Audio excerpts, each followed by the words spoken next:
Clutch has been bled.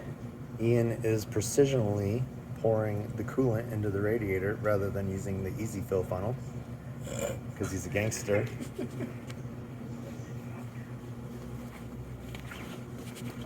Dash has been put back together.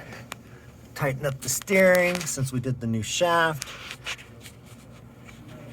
And then we'll have to put the rest of it back once we get it fired up and running smoothly. All right, well, it fired up. Looks like we got a little burn off.